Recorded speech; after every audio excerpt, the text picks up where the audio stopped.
Hi, today I would like to talk a little bit about my recent paper about mid-infrared galaxy classification. It's based on JWST MIRI colors. So this was a long work, but recently our paper is just published, so I would like to talk a little bit about it in this channel.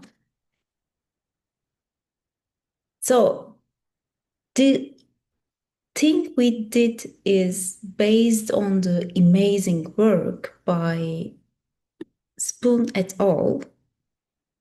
And Spoon et al. Had this amazing mid-infrared galaxy classification based on thousands of Spitzer Space Telescope mid-infrared galaxy spectra.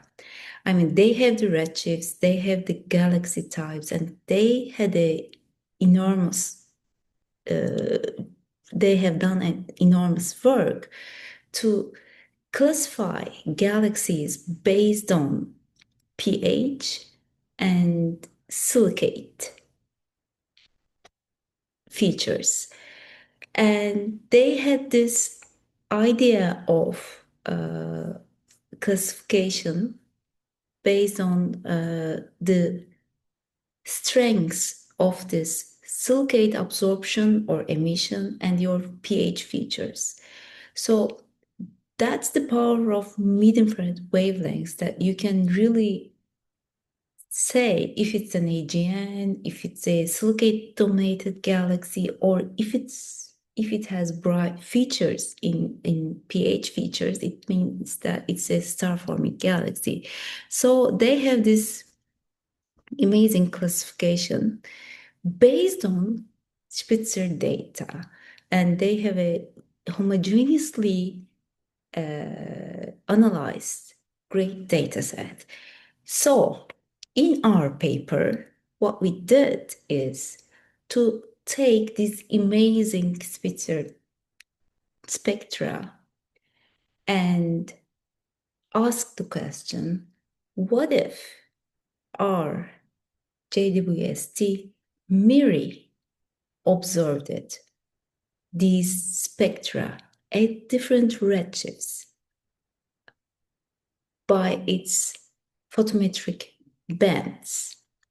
How would they look like? What would be the colors? Colors mean here the ratio of different bands. So that's actually what we did here. And we use all this Spitzer spectra, like thousands of galaxies, and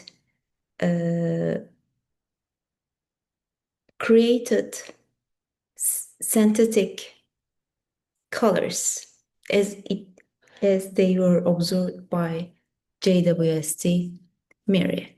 And we replotted that Spoon's fork diagram actually by JWST colors at different wavelengths.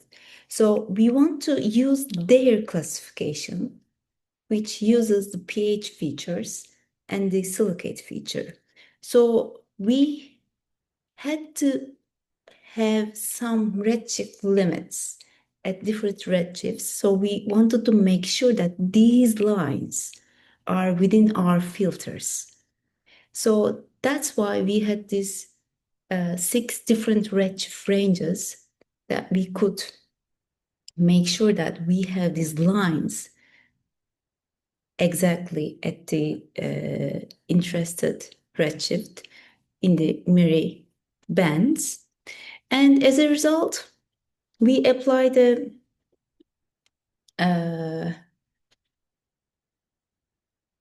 robust or the best statistical method, like this Gaussian mixture models, to separate these galaxies into these like AGN, star-forming galaxies, silicate-dominated galaxies, or galaxies in between kind of thing. And we use this Gaussian mixture modeling. And first, we find those regions, okay, in our color plots. Then we applied it to one of the largest MIRI photometric surveys. This is the SMILE survey. And as a result, we classified galaxies that are in our redshift ranges, and we defined some silicate absorption dominated galaxies. We defined some starburst galaxies, star-forming galaxies, and as a result of this classification, we also check different populations, SEDs, and try to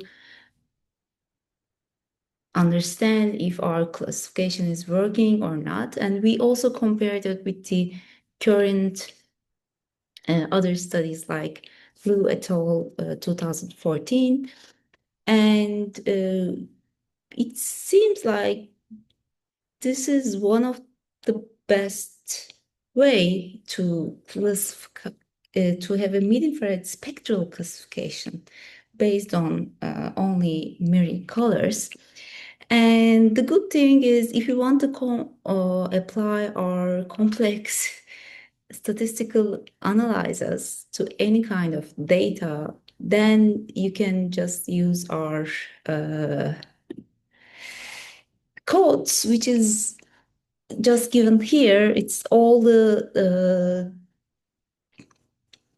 Gaussian mixture models we have are here with the limits, and the code is also here, and the statistical tools that we used are also here.